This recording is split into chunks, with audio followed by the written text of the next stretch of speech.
What's up? It's been a while. My name is Half. I run Split Mind, which is a production publishing company. I also run Drumify, a sounds marketplace for musicians.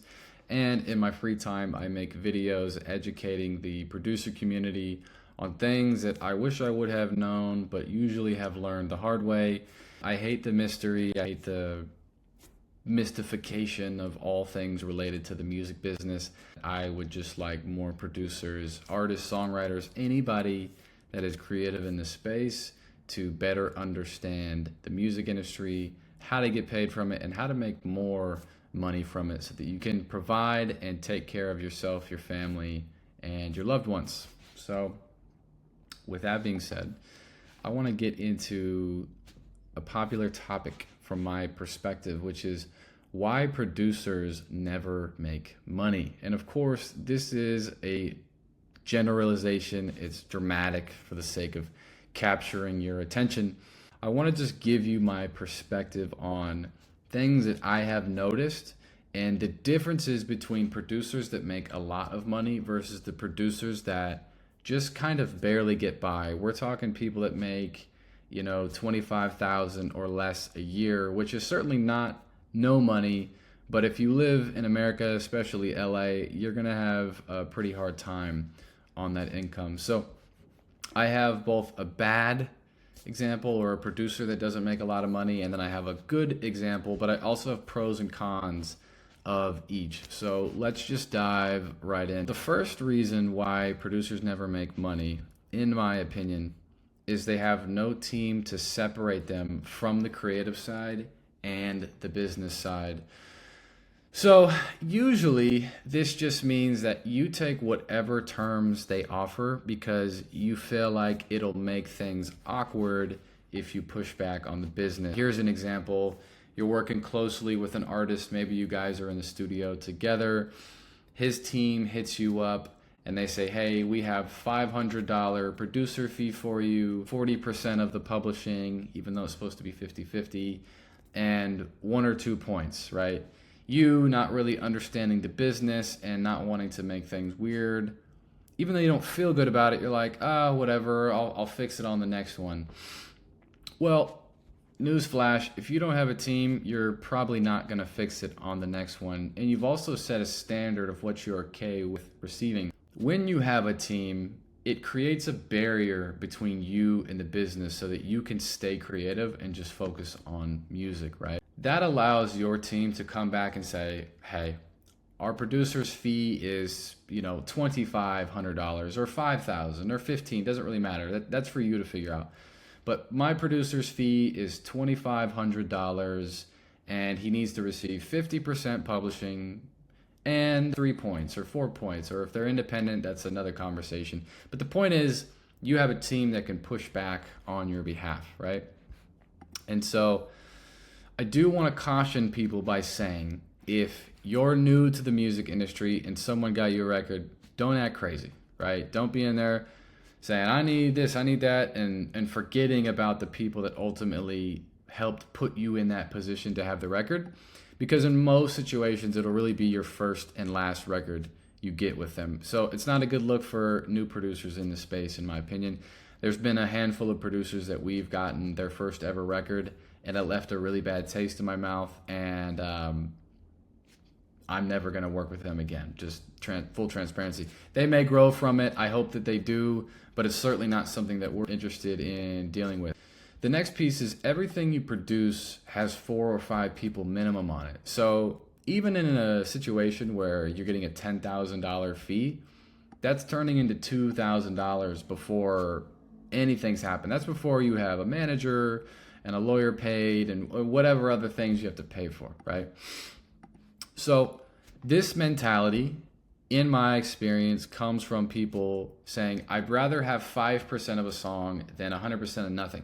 And I do agree, it's better, but eventually you will care about this stuff. And there are things that you can do early on that will 2, 3, and even sometimes 4x your income, which allows you to invest more money into your career, your studio, travel for music, take care of yourself, eat healthy, whatever it is, it just puts more money in your pocket. This is not necessarily a one-size-fits-all approach, but if you follow these guidelines, it'll make figuring this stuff out way simpler. So the next thing, and once again, we're going on the bad side, right? Let's say you finally get a team, but you still collaborate with a lot of producers.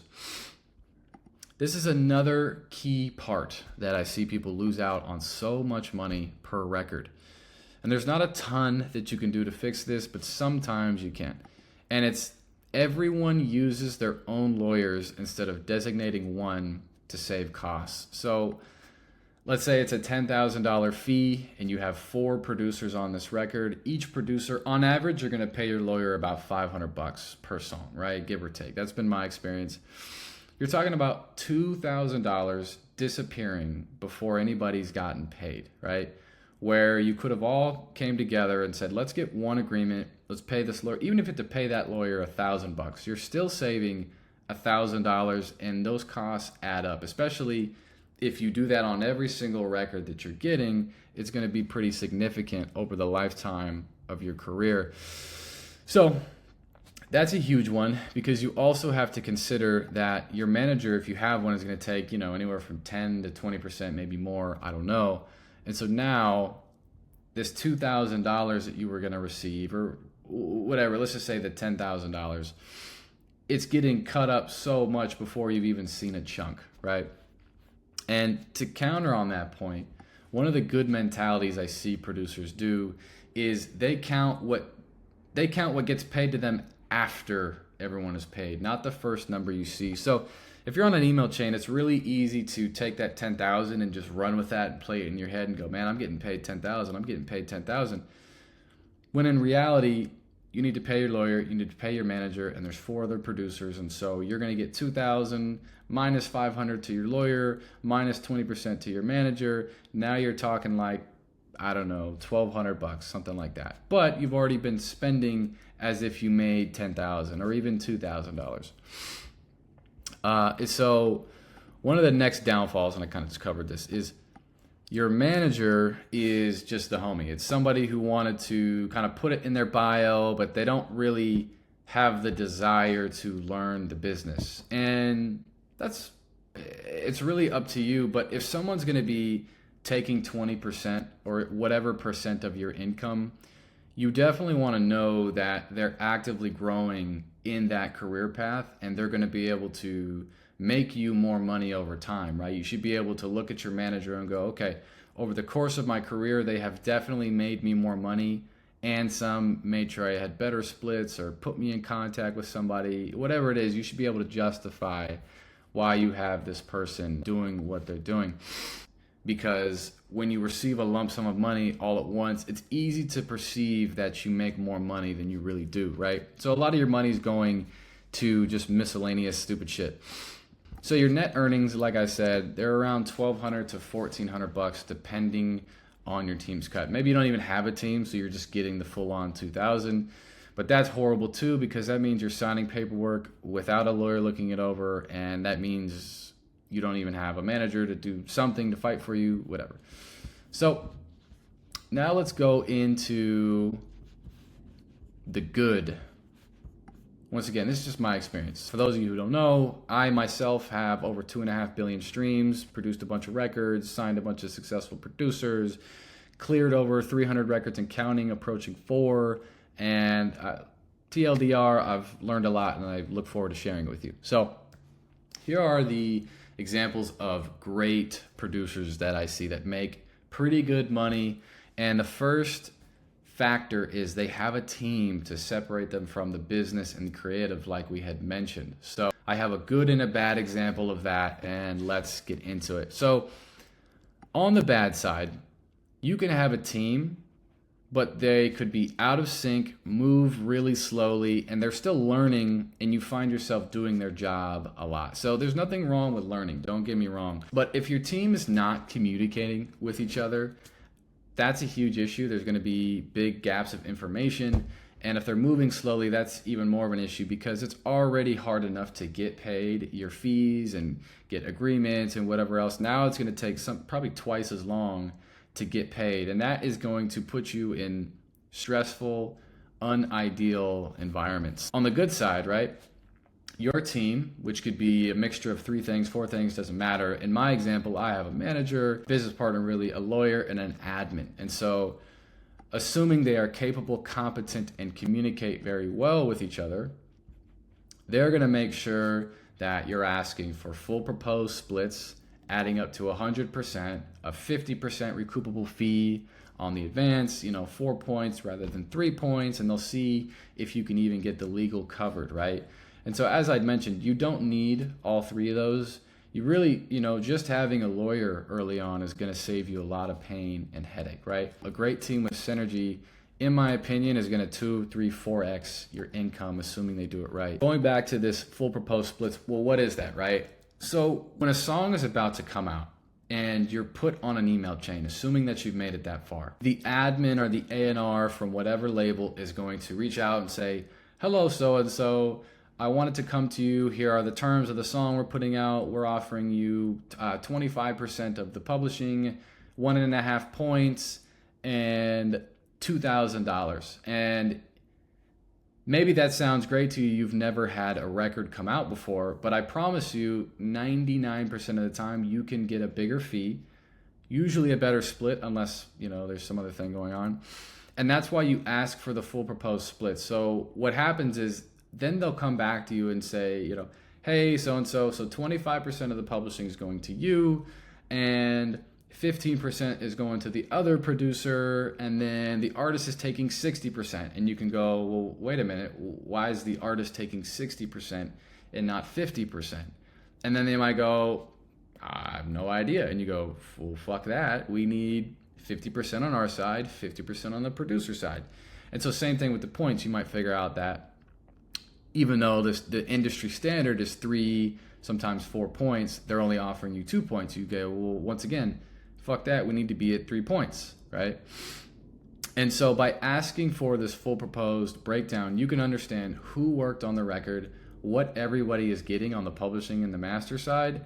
And in some cases, you can understand the fee too, but sometimes that is kept private. And this just gives you information. Now you can go back to your team and go, okay, cool. So based on my contribution to the record, 25% of the publishing, okay, that sounds fair. Let's make sure this fee is at $5,000 and it's half recoupable, meaning that you only have to recoup $2,500 of that and then you're caught up.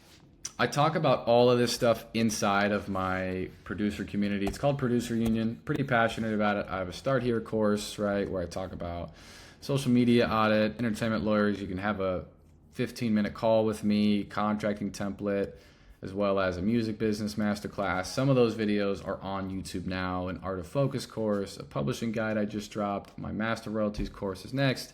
Anyways, basically this is a place for me to dump everything that I've learned about the music business and articulate it in a way that makes sense from the perspective of a producer and as a business owner. And I also just found out the other day, number 17 on the leaderboard, which is pretty amazing, honestly. So appreciate you guys. Anyways, sorry, back to the video. The next thing is on the separate side, your team doesn't ask for full proposed splits. So you have a team, right? They're out of sync, and then terms get offered to you. Nobody's asking for full proposed splits. And then later on down the line, you figure out that the artist took, 1 extra point from you, or 10% of the publishing, or you didn't get 4 points and your legal didn't get covered, whatever it is. The point is your team's just not doing their job, right? And so the next thing is you've established a standard fee per track and you understand publishing and masters to some extent, or at least your team does, right? And you can feel confident knowing that you can just be creative the bulk of the day, focus on making content, getting your stuff out into the world, while your team is making sure you're getting taken care of.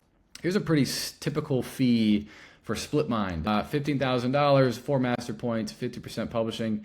Pretty standard. We don't always get paid this, but we get something close to it often, right? If there's an example where we're producing, say, 10 songs on a project, which literally just happened, we were fine with doing 12 grand per song, right? I think that's pretty fair. It's still $120,000, right? Lawyers got to get paid, managers and such got to get paid, but that's a lot of money, right? And that came because we had our established fee and we were very firm about this is what we need to get paid in order to move forward. And of course we made a deal because it's a bulk situation, right? But if we had our fee, say at $5,000, they could have been like, we can only do $4,000. And then we would have settled on, $40,000 as opposed to 3xing our income just by having a standard fee and really sticking to it.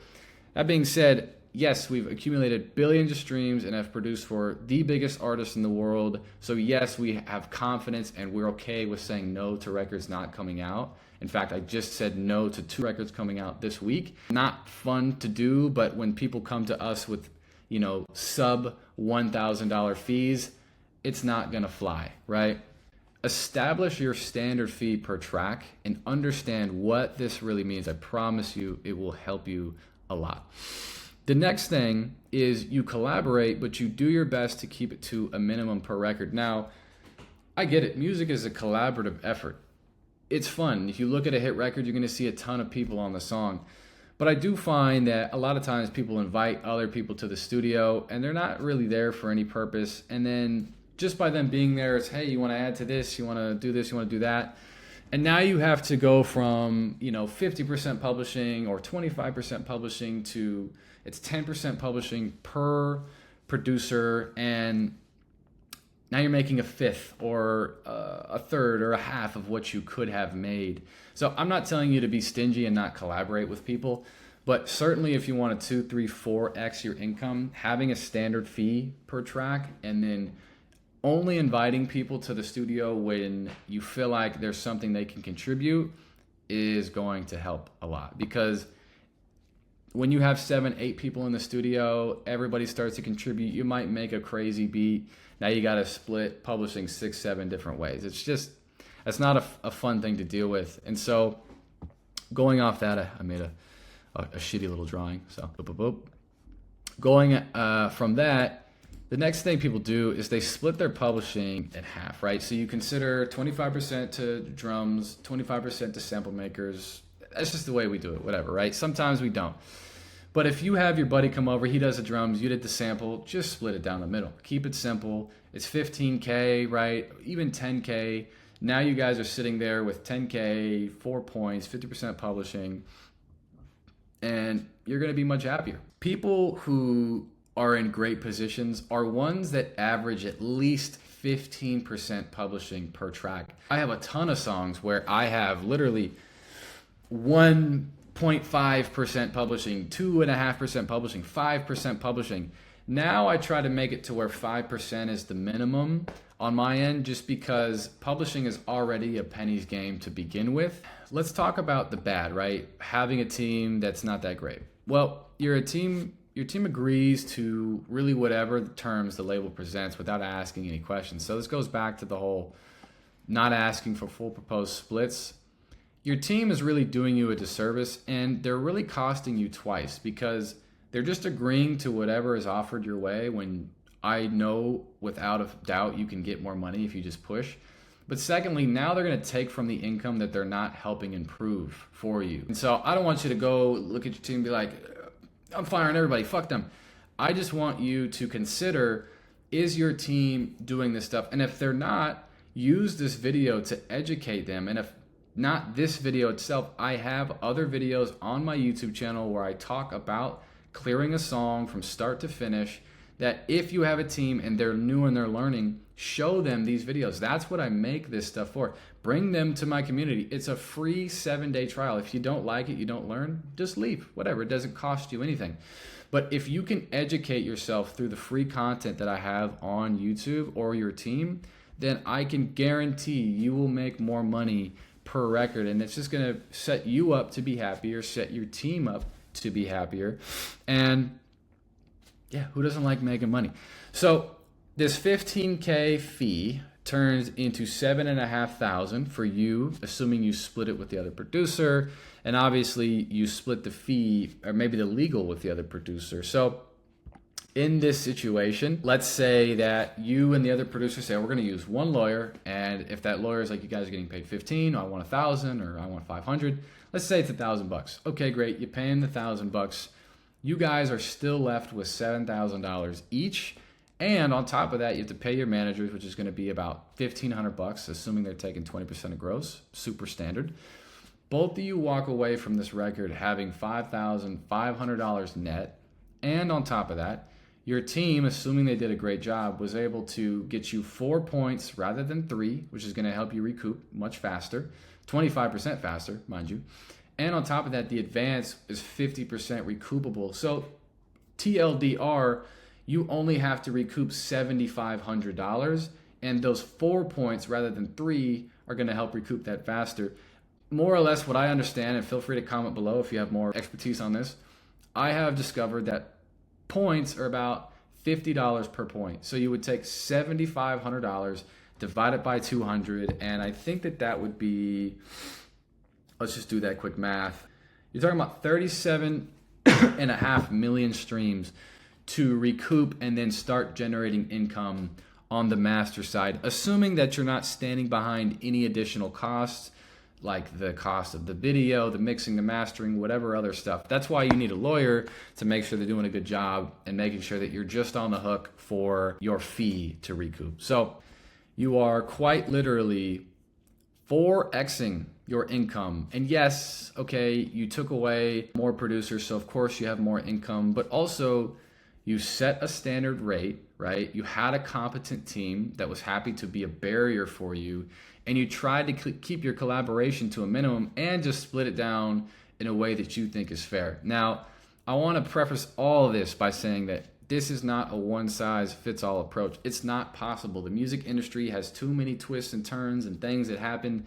I get it. I really do understand. But if you can follow these guidelines and share this with your team, or even join my community and continue to ask and DM me questions in real time as they're popping up on your plate, it allows you to make educated decisions, which ultimately puts you in a better position. So, as I want to say, this is a made-up scenario pieced together from my decade of experience. I'm an uncle now, I get it, as both a producer and a business owner, so don't live and die by it. But in this situation, you make around 4 times as much per record, having a competent team around you and being mindful of how many people are on the beat working on the record. And so the label won't always have your fee, right? The amount of producers on the beat can't always be helped. The things you ask for will often be denied or ignored. Unfortunately, you're in a high-stakes industry that will 100% take advantage of you in your most vulnerable moments.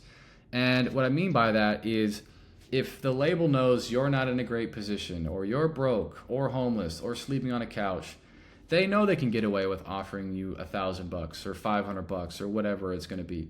It's really up to you and your team to fight for the right things while being able to maintain relationships to the best of your ability.